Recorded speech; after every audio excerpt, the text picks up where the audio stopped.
네, 모두의 한국사 김범성입니다. 왕정리 시리즈 세 번째입니다. 우리 첫 번째 고구려 백제 공부했고요. 두 번째 신라. 신라는 뭐 통일 신라까지 약 제 56대 왕까지 한번 정리했죠. 자, 오늘은 가야하고요. 발해의 중요한 왕들을 정리하는 그런 시간을 갖도록 하겠습니다. 자, 가야 한번 보도록 하겠습니다. 자, 가야 그러면 지금 이제 경상도죠. 지역에 그 어떤 김해, 그다음에 또 고령, 우리가 가장 많이 알고 있는 이제 그 가야, 금강가야, 대가야 우리가 알고 있죠. 자, 그 외에도 이제 뭐 아라가야, 또 성산가야, 고령가야, 또 소가야 이렇게가 있었습니다.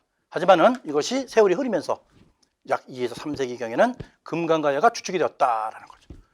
자, 여기서 가야염에서 이제 그 중요한 왕은 사실 뭐 누구를 할까요? 가장 대표적인 사람이 이제 김수로 왕이죠. 그래서 이제 그 뭐 설화가 있죠. 이 가야 지역에서 어떤 그 뭐 상자 안에 6개의 알이 있는데 거기서 제일 먼저 이제 그 뭐 알에서 나온 사람이 김수로 왕이다. 그래서 이 김수로 왕이 바로 금관가야의 시조다 이렇게 이제 우리가 알고 있습니다. 그래서 이러한 건국신화는 이제 삼국 유사에 전해지고 있죠. 그래서 이러한 세력 범위는 낙동강 유역 일대가 됐고요. 또 여기 이제 뭐 하나 더 추가한다면은 그 아유타공학의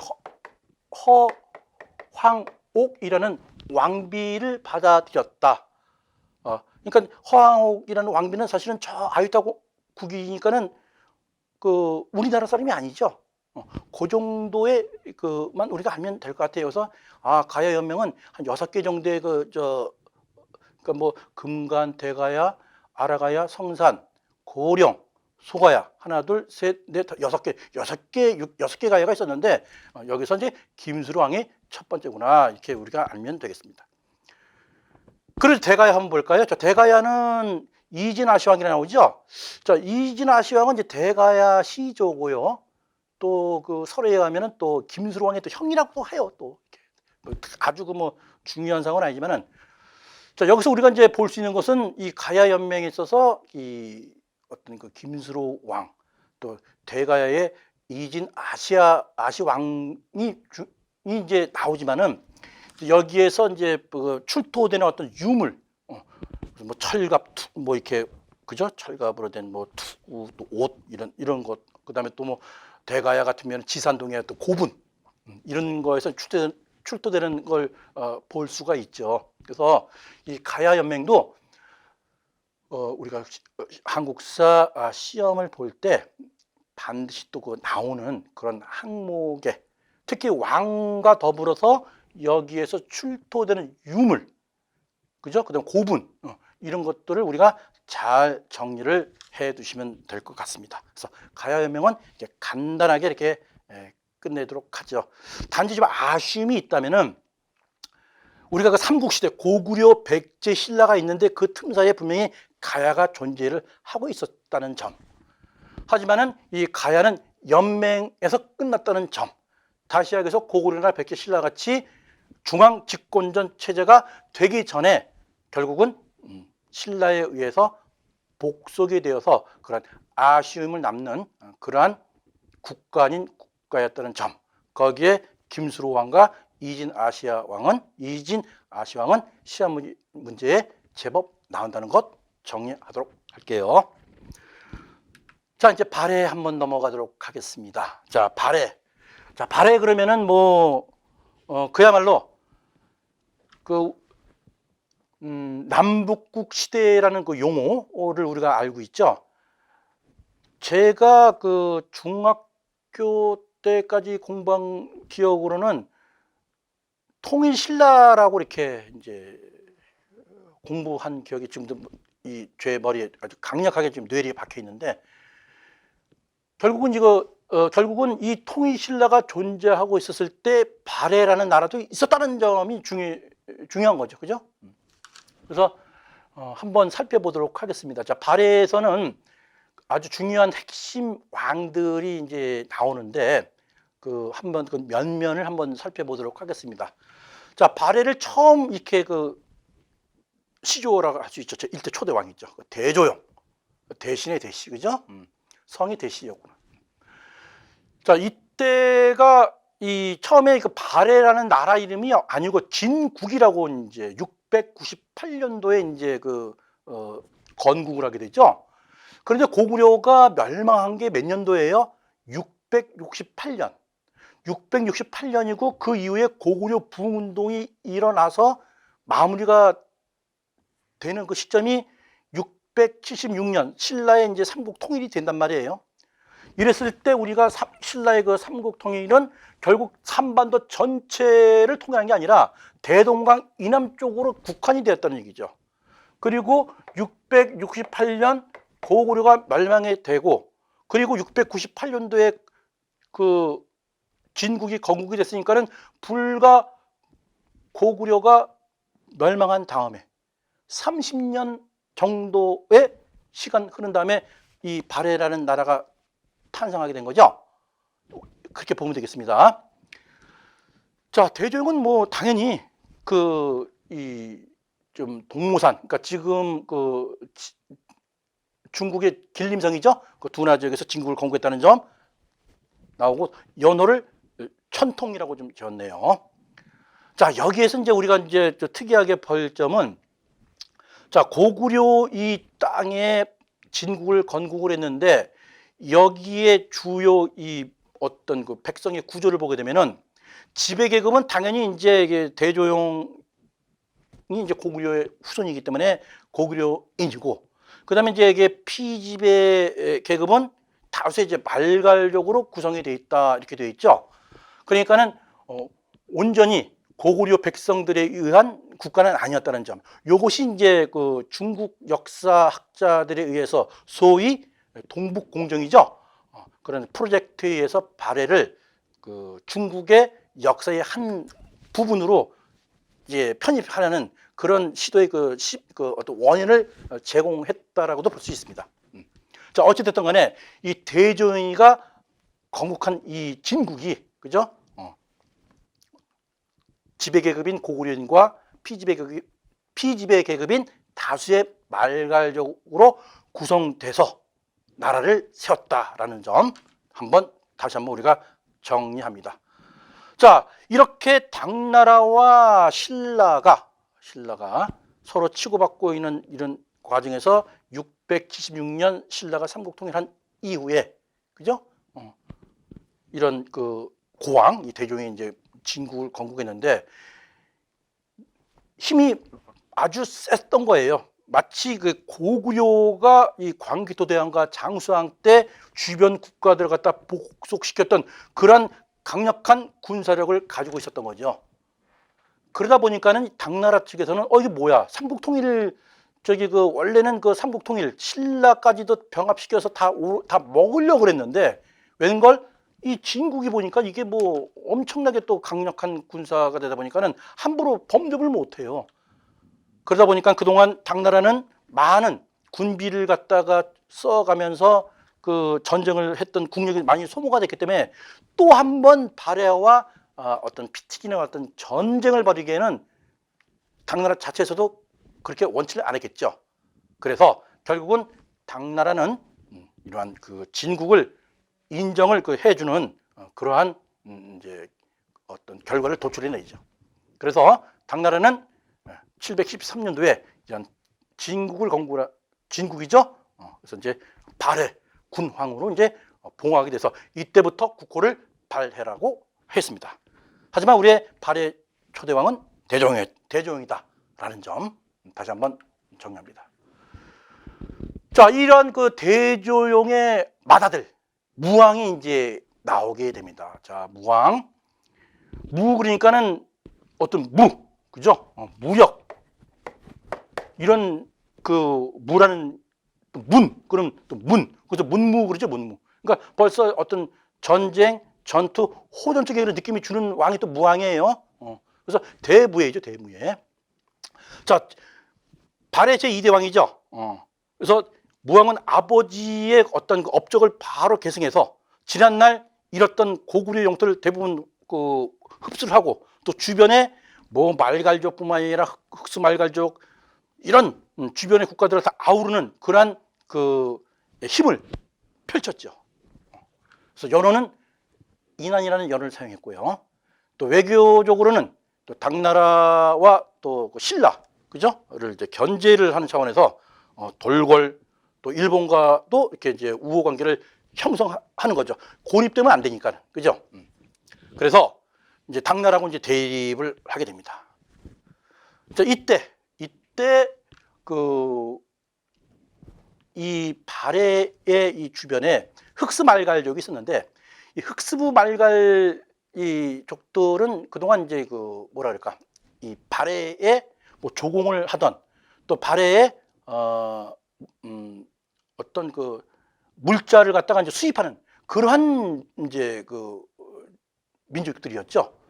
하지만 이러한 이 흑스부 말갈족들이 발해와 등을 지고 당나라한테 복속을 요청을 하게 된 거예요. 그러다 보니까는 발해 입장에서는 당나라하고 이제 대립을 하게 되는 거죠.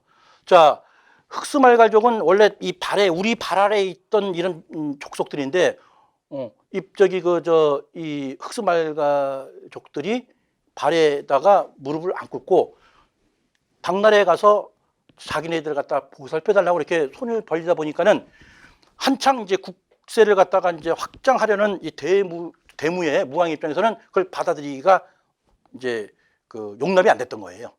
그래서 결국은 그 이 당나라 대립을 해서 흑수말갈족을 갖다가 다시 우리 발해 쪽으로 그 돌아오게 하라.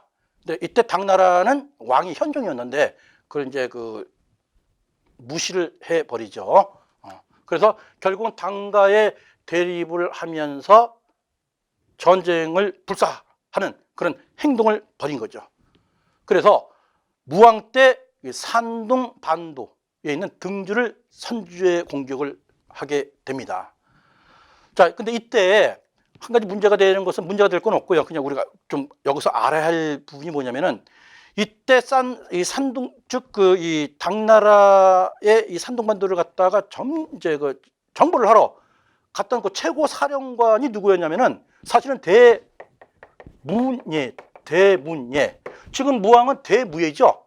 근데 대무예는 뭐냐면은 누구냐면은 바로 그 무왕의 친동생이에요. 이 친동생을 갖다가 당나라 정벌의 최고 사령관을 임명을 했는데 이 대문예 즉 무왕의 이 친동생이 반대를 했죠. 왜 반대를 했냐면은 이 대문예는 그동안 그 볼모로 인질로 이 당나라에 약한 8년 동안 이제 거주를 했었죠. 자, 그 이유는 이제 이 발해라는 나라로 이제 그 발해 군왕으로 이제 지정을 받아서 당나라와의 관계를 갖다가 온전하기 위해서 인질 또는 이제 보낸 거예요. 대조영이 하다 보니까는 이 대문예의 입장에서는 당나라는 세계 최고의 그때 당시 최강의 나라인데 이런 뭐라 그럴까 당나라와 전쟁을 하는 것은 결코 이기지 못한다. 그래서 계속 반대를 했죠. 반대를 하다 보니까는 결국은 넌 관도. 그러면서 이 동생인 대문예는 중국으로 망명을 하게 돼버려요. 그러면서 장문율을 갖다가 최고 사령관을 앉혀서 산둥반도의 등주를 갖다가 공격을 해서 정벌을 하게 되죠. 자, 이것은 우리나라가 그동안 수천 년 동안 외적의 침략을 아주 많이 받았던 그런 이 나라의 역사를 가지고 있죠. 근데 아주 통쾌하게도 우리나라 역사에 있어서 해외 정벌을 했던 그런 첫 사례가 바로 이 발해의 산둥반도 선제 공격이었어요.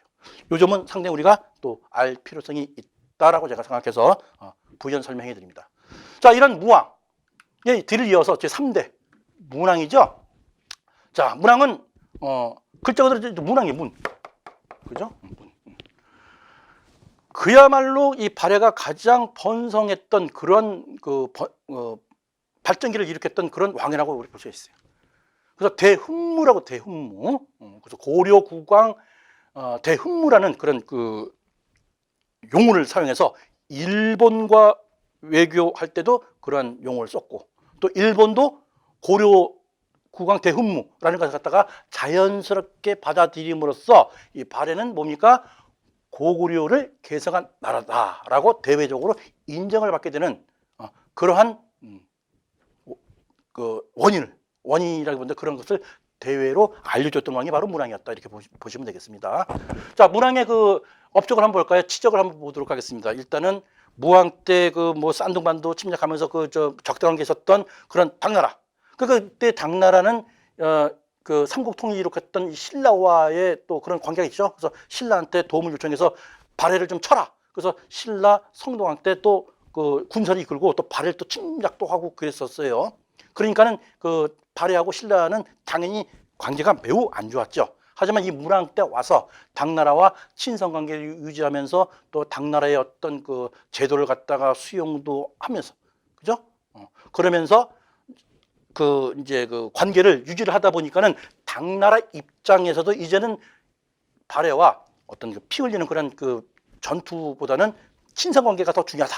그래서 신라한테도 이제는 그 신라도 발해와 너무 등지지 말아라 해서 신라와도 이제 관계가 개설이 되죠. 그래서 신라도를 개설을 하게 되는 거죠. 그러면서 당나라로부터 발해 국왕으로 격상됐고, 그 다음에 또 대흥, 보록이라는 독자적인 연호도 사용하게 됩니다. 앞서 말한 바와 같이 당나라의 이런 제도를 수용을 하게 되죠. 삼성육부라는 조직을 하게 되면서 그걸 발해 내부적으로 다시 또 재편집해서 조직을 만들고, 또 문왕은 국립대학인 주자감을 또 설치를 하게 됩니다. 그리고 발해는 매우 땅덩어리, 영토가 매우 넓죠. 하다 보니까는 그 수도를 갖다가 이제 그 옮기는 그런 천도도 이렇게 이제 단행을 하게 됩니다. 그래서 어떤 각 나라와의 어떤 대외 관계라든가 여러 가지 상황을 다 종합해서 수도를 갖다가 이제 상경 용천부로 천도를 하고, 또 여기에 만든 이 수도에서 어떤 게 궁성을 그 정점으로 해서, 그죠? 민가와, 그죠? 그래서 이 당나라의 수도의 모습을 갖다가 모방을 해서, 그죠? 그래서 왕궁 중심으로 해서 주작대로도 만들었다. 이것이 바로 문왕 때 일이다, 이런 얘기예요. 자, 그래서 이 발해 문왕은 또 이렇게 그 소위 그 황제라는 표현은 그 중국에서만 쓰는 그 특허라고 얘기하고 있는데, 황제라는 칭호도 받았다. 자, 그 황제라는 그 칭호를 받았던 그런 그 역사적인 사실은 그 정효 공주의 묘지석에서 나옵니다. 항상. 물론 우리가 이제 그 이 발해 유물을 이렇게 출토한 거 보게 되면은 정혜공주가 있고 정효공주가 있어요. 정혜공주는 문왕의 둘째 딸이고 정효공주는 문왕의 넷째 딸이죠. 둘 다 젊은 나이에 이제 죽을 맞았는데, 거기에 보게 되면은 정혜공주 또는 정효공주의 묘지석에 보면은 이 문왕에 대해서 황상이라는 칭호가 있었다는 점을 우리가 알 수가 있는 거죠. 자, 발해 문왕 제3대 왕입니다. 고려국왕 대흥무, 당나라 친선관계를 유지했고 당나라의 제도도 수용했고 또 신라와의 관계도 개선했다. 또 대흥 보륙이라는 독자적인 연호를 사용했다라는 점을 다시 한번 정리하겠습니다. 자, 이러면서 발해는 선왕 때까지 갑니다. 자, 선왕 때는 해동성국이라는 명칭을 부여받죠. 자, 대조영, 무왕, 문왕이어서 10대까지 쭉 갔을 때의 발해는 그야말로 활발한 정복 사업으로, 저 북으로는 흑룡강, 뭐 해롱강이라고 그러죠. 그다음 동으로는 연해주, 저 브라디보스토크, 저 러시아 그 쪽이죠. 그래서 북, 동 해서 서쪽은 저 개원, 남으로 영흥 해서 아주 광대한 영토를 확보를 했다. 그래서 사방이 5천리나 됐다. 다시 이야기해서 고구려의 전성기 때 구가했던 그 영토를 거의 다 회복했다, 이렇게 볼 수가 있겠습니다. 우리나라가 보통 여기서부터 끝까지 우리 뭐라 그래, 삼천리 금수강산이라 그러죠. 근데 이 삼천리 금수강산이 오천리 사방이라고 생각해요. 오천리 사방, 그죠? 오천리 사방. 상당히 광대한 그런 영토를 가진 나라가 바로 발해입니다. 이 발해가 이렇게 우리나라의 역사에 편입이 언제 이렇게 되었나요? 조선 후기 때, 정조 때 유득궁이라는 그 서울 출신 문관이죠. 유득궁이 발해고라는 역사책을 저술하죠. 여기에서 발해는 당연히 우리 조선의 역사다, 우리나라의 역사다라고 획을 걷죠. 그러면서 이제 그때부터 발해는 뭐 정약용의 아방 강력고 뭐 또 뭐 여러 가지 책 저술해서 발해가 이제 막 이제 그 올라오게 됩니다. 자, 그런데 우리가 이제 다음 시간에는 이제 고려 왕들에 대해서도 이제 정리를 하게 되겠지만은 왜 이 발해에 대한 역사를 기술을 안 했나?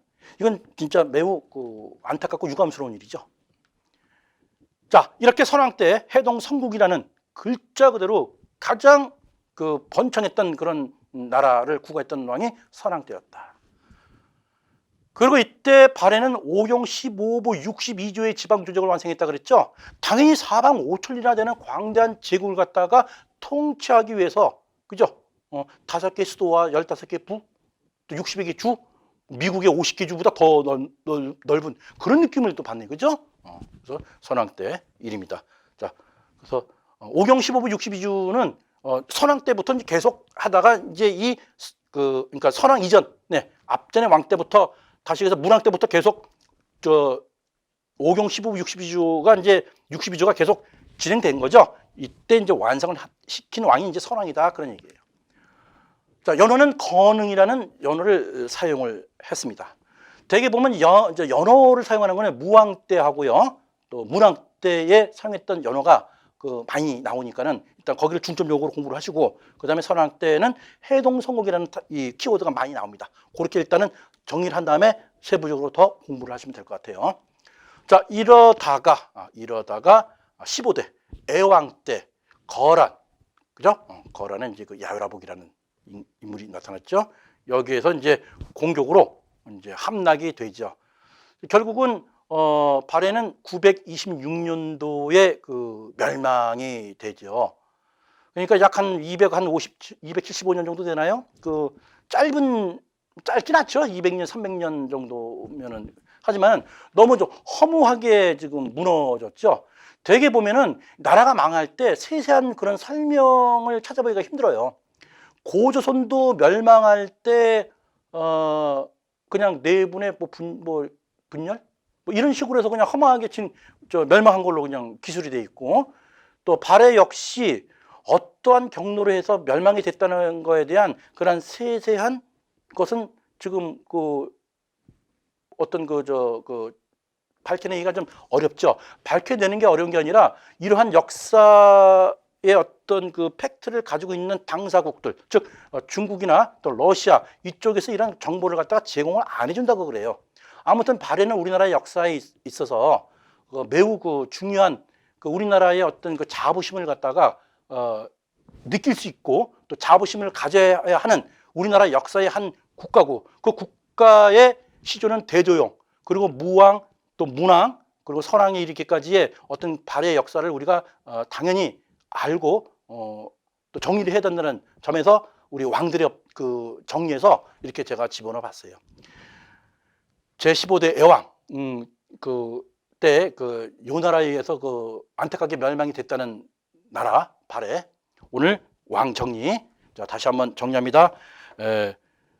대조용, 또 무왕, 또 문왕, 그리고 선왕, 그리고 마지막으로 애왕까지 정리를 해 보았습니다. 자, 모두의 한국사 김범석이었습니다.